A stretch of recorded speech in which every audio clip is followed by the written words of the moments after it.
వాళ్ళకి సంక్షేమం ఉంది, సంక్షేమ బోర్డు ఏర్పాటు చేయబడ్డారండి వాళ్ళకి. అంటే అసలు దింపు కార్మికులకి సంక్షేమ నిధి ఏర్పాటు చేయడానికి దింపు కార్మికులకి కనీసం వాళ్ళకి గుర్తింపు అన్నా ఉందా? వాళ్ళకి అసలు సంక్షేమ నిధికి దీనికి తేడా ఏంటి? అంటే సంక్షేమ నిధి ఏర్పాటు చేయమనంటే గుర్తింపు ఉంటేనే కదా చేస్తారు. మరి ఇప్పుడు వరకు సంక్షేమ నిధి ఏర్పాటు అవ్వలేదంటే గుర్తింపు ఉందన్నట్ట లేనట్టే.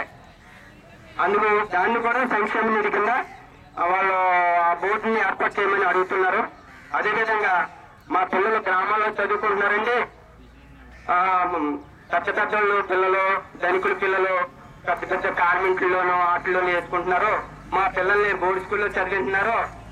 వాళ్ళ మీద ఎక్కడికైనా పరీక్షకు వెళ్ళాలన్నా ఏం వెళ్ళాలన్నా, అమ్మ మీకు నాలెడ్జి లేదు, తెలివి లేదు, వాళ్ళేమో మంచి మార్కులతో వచ్చారు, మీకు సీట్ ఇవ్వటం జరగదు అని అడుగుతున్నారు. వాళ్ళకు కూడా 600 మార్కులకి వచ్చే 60 మార్కులు కలపాలని వాళ్ళ దింపు ఒలుపు కార్మికులకి మేము అడుగుతున్నామండి. ఎందుకంటే ఈ రోజు చాలా మంది పిల్లలందరూ కూడా కార్మికులను వాటిలోనూ ఉన్న వాళ్ళ పిల్లలందరూ దాంట్లో జాయిన్ చేసుకుంటున్నారు. ఏదైనా పరీక్షకు వెళ్ళాలనుకో వాళ్ళు ఇంగ్లీష్లతోటి ధారాళంగా మాట్లాడుతున్నారు. మన పిల్లలు అక్కడికి వెళ్ళాక చలమకు చూస్తున్నారు. మరి ఏంటి, సరైన విద్యను అందించలేకపోతుంది పిల్లలకి.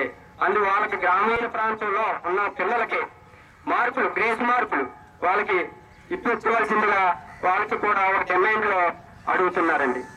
అందులో